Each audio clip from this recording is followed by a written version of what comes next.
Municipal ఎన్నికల update. ZPTC, MPTC, MPP ఎన్నికలు పెట్టాల్సింది పోయి రేవంత్ రెడ్డి ఎందుకో బీఆర్ఎస్ పార్టీని చూసి భయపడుతున్నాడు. మొన్న కేసీఆర్ బయటికి వచ్చి ప్రెస్ మీట్ పెట్టడంతో ఇంకా భయపడుతున్నాడు. ప్రభుత్వం భయపడుతుంది, దిగజారిపోయింది. కేసీఆర్ని చూసి ఒక్కొక్కరికి తడిచిపోతుంది. అందుకనే జెడ్పీటీసీ ఎన్నికలు బంద్ పెట్టి, ఎంపీటీసీ, ఎంపీపీల ఎన్నికలన్నీ బంద్ పెట్టి వాళ్ళని డైరెక్ట్గా ప్రకటించేస్తాం. ఎవరైతే కాంగ్రెస్ అభ్యర్థులు ఉంటారో వాళ్ళని డైరెక్ట్గా జెడ్పీటీసీలు, ఎంపీటీసీలు చేస్తామనుకుంటూ ఏకగ్రీవాన్ని ప్రకటించింది ప్రభుత్వం. ఇప్పుడు దమ్ము సరిపోక ఏం చేయాలో అర్థం కాక మున్సిపల్ ఎన్నికల కోసం ప్రభుత్వం కసరత్తులు చేపట్టింది. డేట్ కూడా ఖరారైపోయింది. అందులో రేవంత్ రెడ్డి మొన్న సర్పంచ్ ఎన్నికలకు బయటకు వచ్చినట్టుగానే మళ్ళీ కొన్ని జిల్లాలో పర్యటించడానికి బయటకు వస్తున్నట్ట. నిరుద్యోగుల కోసం బయటికి రాలి రేవంత్ రెడ్డి. యూరియా దొరకకపోవడం పైన రైతులతోటి మమేకమై మనోధైర్యాన్ని ఇవ్వడానికి బయటికి రాలేదు రేవంత్ రెడ్డి. తెలంగాణ రాష్ట్రంలో అభివృద్ధి విషయంలో రోడ్లను పరిశీలించడానికి రేవంత్ రెడ్డి బయటికి రాలా. రేవంత్ రెడ్డి ప్రజల 4.5 కోట్ల ప్రజల యొక్క సమస్యలు తీర్చడానికి రేవంత్ రెడ్డి బయటకు వచ్చి సభలు పెట్టలేదు. ఈరోజు తన స్వార్థాల కోసం, లాభాల కోసం, పరువుని కాపాడుకోవడం కోసం, ఢిల్లీలో కుర్చీని కాపాడుకోవడం కోసం 1కి 20 సార్లు ఢిల్లీకి పోతుండు.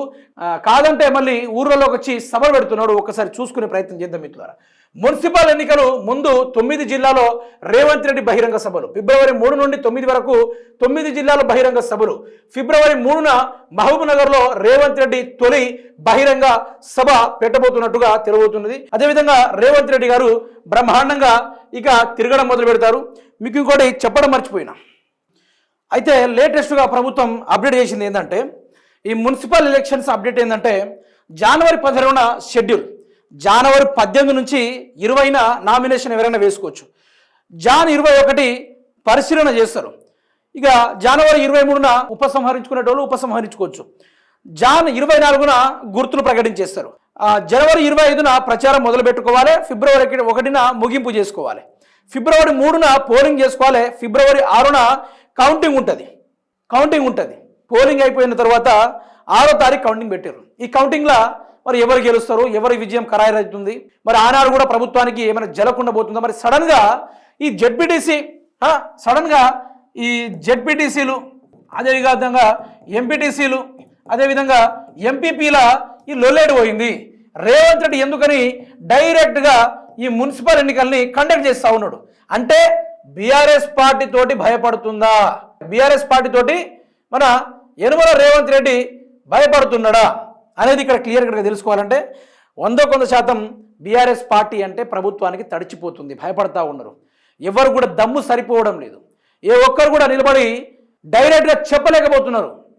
మాతోటి అవ్వట్లేదు, మాతోటి కుదరట్లేదని వాళ్ళతోటి ముందు నిలబడి చెప్పలేకపోతున్నారు. ఆ విధంగా జరుగుతుంది.